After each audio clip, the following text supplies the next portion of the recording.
Good evening. Tonight, a musical surprise. Hear this.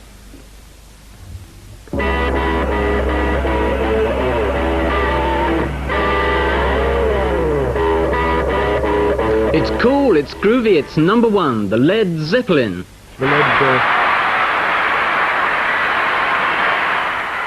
The what? The Led Zeppelin, but I'm afraid that you and other dads like you, Bob, may never have heard of them.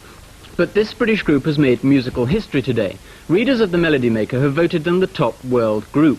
The significance is that the Beatles have held this title for 8 years. But now, the Beatles are out. 8 years ago, the Beatles were 4 clean-cut and clean-shaven young men who had a happy knack for songwriting. The tunes they wrote and sang were evergreens, as hummable and as immortal as I'm Dreaming of a White Christmas and Autumn Leaves.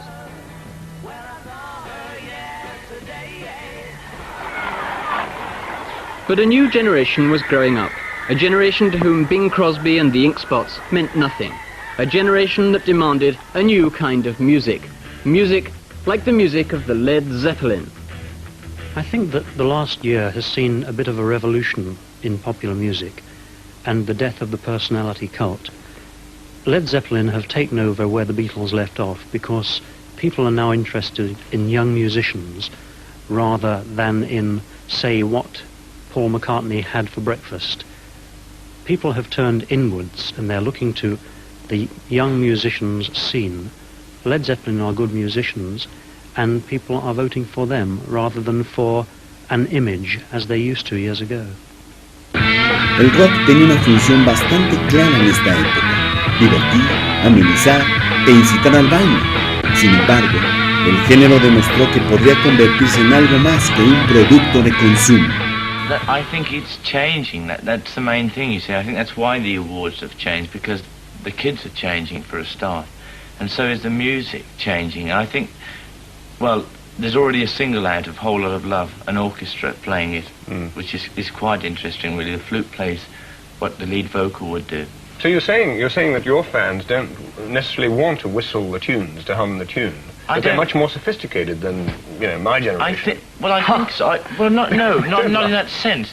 I think these days that let's say the public, let's not just say the kids, because we've had sort of all sorts of people at concerts, I think that they're coming to listen to what you're playing and not just to look at you and see what you are. I mean, I remember when let's go back a few years, when I first went to see the Beatles, because we've mentioned them a few times, it was to look at them, It wasn't, you didn't really bother what you were listening to. Yeah. And today, it's not what you are, it's what you're playing. The second tour was the summer of '69. And by then I had gotten John his drum set, which is exactly like mine.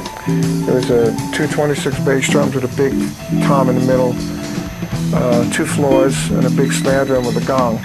A lot of drummers have all these props, but don't use them. They might hit it once a song. He used everything. Además de ser considerado uno de los primeros bateristas en golpear la batería de una manera más salvaje y cruda, él también podía tocar sutilmente, acariciando su instrumento. He was a lovely guy. At the end of one tour, I went up to say goodbye, knocked on his door, come in, and there he was. He was packing his suitcase. He was very fastidious, John. He had all his clothes hung and very neat and tidy. But he was wrapping these sort of Japanese dolls and little dolls that he collected from various countries and towns for Zoe, his little daughter. And he was wrapping them individually. And this is Zoe. I don't see enough of her. And they were all laid out in a row in his suitcase. I thought, wow. John, en su vida privada, demostró cualidades afectivas muy delicadas. He was totally a Gemini. In reality, he was bonzo on the road with Zeppelin. Mainly I used to play along to like jukebox. My dad would program it, and generally I've spoken about before is I'd be woken up in the middle of the night, Dad would come and wake me up and say, come and play drums for my friends. And I'd come downstairs in my pajamas and he'd put the jukebox on and I'd play like All Right Now or something from Bad Company and Free and the Stones. And he was just very proud. Las enseñanzas del padre quedarían impregnadas en el hijo, y la magia de Led Zeppelin perdurarían en el tiempo. Without a doubt, they were the first band that blows off the stage. Led Zeppelin. Led Zeppelin voted by the fans the number one, the world's number one group, and first time actually on British television. Now, a matter of cause for concern for Southeast anglers. There's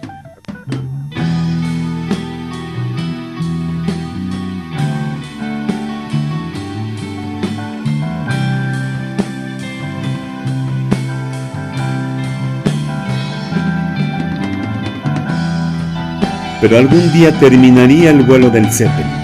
Su cubierta, incendiada por el relámpago, llevaría al cataclismo. Ese fuego haría ceniza su magia.